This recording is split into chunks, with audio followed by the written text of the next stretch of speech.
ये बहुत बड़ा शो होगा। फिर आप देखेंगे कि वाक़यातन दमादम मस्त कलंदर होगा। मकसद अंधे को भी नज़र आता है, बहरे को भी नज़र आता है।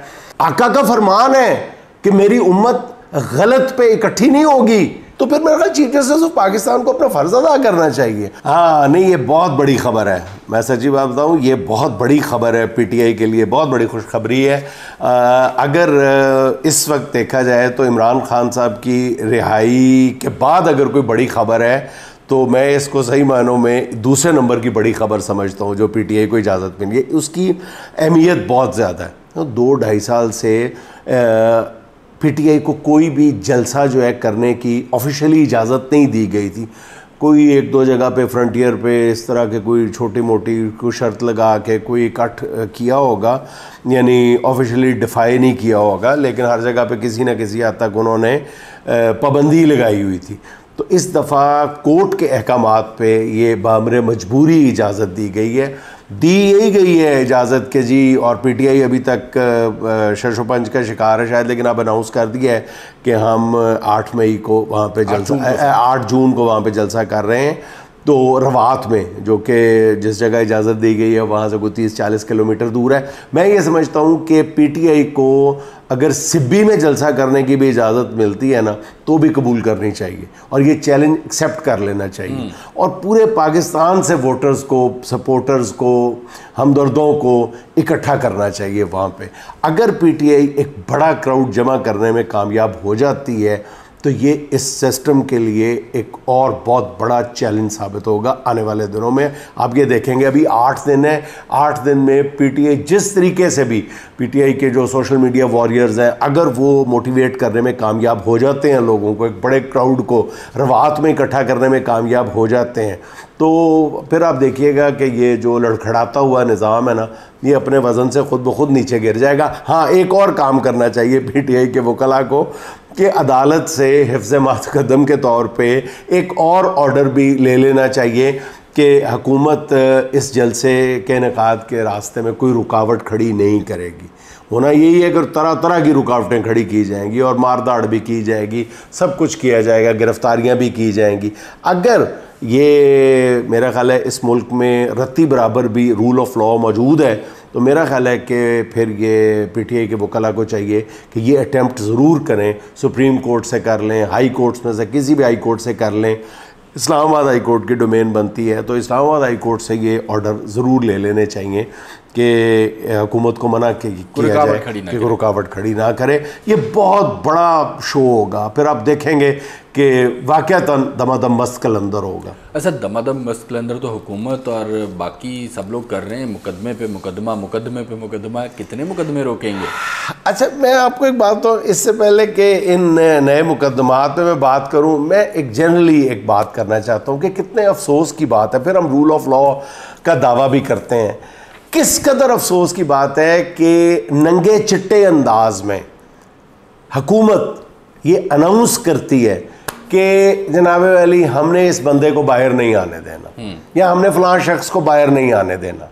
क्या किसी मुहज़्ज़ब माशरे में जहाँ पे रूल ऑफ लॉ तो बहुत एक बाइज़्ज़त किस्म का लफ्ज़ है ना, अगर कोई यार हुकूमत भी मौजूद है, चाहे वो मतलब मार्शल भी कहीं पे मौजूद है, तो भी कोई ना कोई राइट्स तो होते हैं ना, सांस लेने की आज़ादी तो होती है। ये तो सांस लेने की आज़ादी पर भी कदगन है, सीधी सीधी कदगन है कि आप ऐलान करते हैं कि फ़लाँ शख्स पे एक ही इल्ज़ाम में 36 शहरों में मुकदमात कायम कर दिए जाते हैं। मुझे आज तक एक, मैं जो कानून के एक्सपर्ट हैं उनसे भी ये बात पूछना चाहता हूँ कि जो बड़ी अदालतें हैं वो इस जानिब गौर क्यों नहीं करती? जब वो एक मुकदमे में ज़मानत देती हैं तो वो अम्ब्रेला बेल क्यों नहीं देती हमेशा कि यही मुकदमा जो है ये 36 शहरों में है, और मुसलसल अदालत को भी पता है कि फ़लाँ शख्स को हर कीमत पे गिरफ्तार रखना मकसूद है हुकूमत के लिए, और नाजायज़ मुकदमात हैं और तरह तरह के मुकदमात हैं, वक्फे वक्फे से दायर किए जा रहे हैं और सारे मुकदमात बेबुनियाद हैं।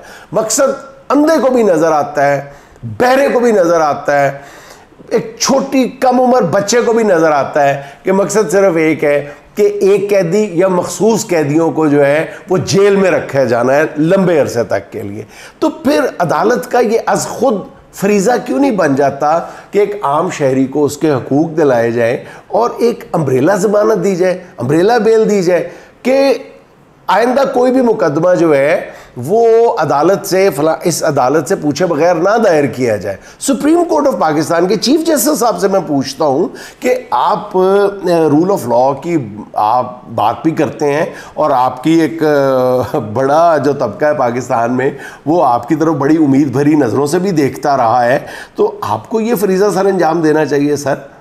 आप क्यों नहीं ये ऐलान करते? आपको नहीं पता कि इमरान खान और उसके साथियों के साथ पिछले 2 साल में क्या हो रहा है?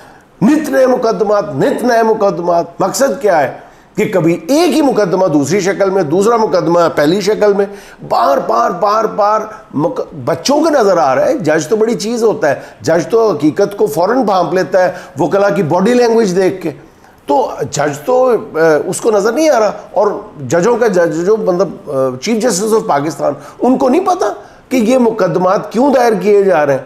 तो मेरा ख्याल है कि इंसाफ की फरामी बगैर अदालत का दरवाज़ा खटखटाए, ऐसे तो वकला को भी चाहिए कि वो इस केस को लेके सीधा सुप्रीम कोर्ट में जाए। सुप्रीम कोर्ट लामाला यही कहेगी कि जी कंसर्न कोर्ट के पास जाएं, लेकिन जब कंसर्न कोर्ट जो है निचली अदालतों में मामला इतनी तवालत का शिकार हो जाए, तो फिर मेरा ख्याल चीफ जस्टिस ऑफ पाकिस्तान को अपना फ़र्ज़ अदा करना चाहिए। अगर मैं गलत हूँ तो जो कानून के एक्सपर्ट हैं बराए करम मेरी रहनुमाई ज़रूर फरमाएं, लेकिन मेरे जहन में तो यही बात अच्छा मुझे लग रहा है कि ये इनकी ख्वाहिश है कि खान को बाकियों को अंदर रखा जाए। और यार हाँ बिल्कुल, ये ख्वाहिश है और ये ख्वाहिश जो है ये इनको हर गुजरते दिन के साथ एक मज़ीद कॉम्प्लिकेटेड सूरत में धकेल रही है। एक अजीबोगरीब मतलब ख्वाहिश जो है, अब ख्वाहिश तो वो भी है ना कि एक मरीज़ जो है वो डॉक्टर के पास जाता है और कहता है कि जी मुझे कोई ऐसी दवाई दे कि मेरी ख्वाहिश है कि मैं बहुत लंबी उम्र जीऊँ। अच्छा, तो डॉक्टर कहता है अच्छा तुम्हारी ये ख्वाहिश है कि तुम लंबी उम्र जियो, तो फिर यूँ करो शादी कर लो। तो मरीज़ कहता है कि अच्छा ये अगर मैं शादी कर लूँगा तो फिर मैं बहुत लंबी उम्र जीऊँगा। कहते हैं नहीं, डॉक्टर कहता है नहीं, फिर तुम्हारे अंदर से ये लंबी उम्र जीने की ख्वाहिश ही ख़त्म हो जाएगी। तो मेरा ख्याल है कि अगर हमारी हुकूमत ये ख्वाहिश अपने साथ लेके चलना चाहती है तो अल्टीमेटली जब इमरान खान बाहर आएगा, आप कितनी देर मज़ीद रख लेंगे, तो उनकी इक़्तिदार में रहने की जो ख्वाहिश है ये खुद ब खुद ख़त्म हो जाएगी। इमरान खान के बाहर आने की देर है, ये ज़हन में रखें, लंबी उम्र नहीं मिलनी फिर आपको। अच्छा सर, ख्वाजा आसफ क्यों बड़ी फुफो? अच्छा फिर सॉरी, आप ख्वाजा साहब, फिर मैं एक और बात भाईजान करना चाहता हूँ। ये जब ये लोग इस तरह के जुल्म के हथकंडे अपनाते हैं ना, तो एक बहुत बड़ी चीज़ को, एक हकीकत को, एक अज़ली हकीकत को नज़रअंदाज कर रहे होते हैं। वो किसी न किसी अंदाज में जब एक शख्स को इतना जुल्म का शिकार करते हैं या लोगों के गिरोह को इतना ज़्यादा जुल्म बर्पा कर देते हैं, उसके ऊपर पहाड़ तोड़ देते हैं, तो किसी न किसी अंदाज में वो अल्लाह ताला की रज़ा को ललकार रहे होते हैं।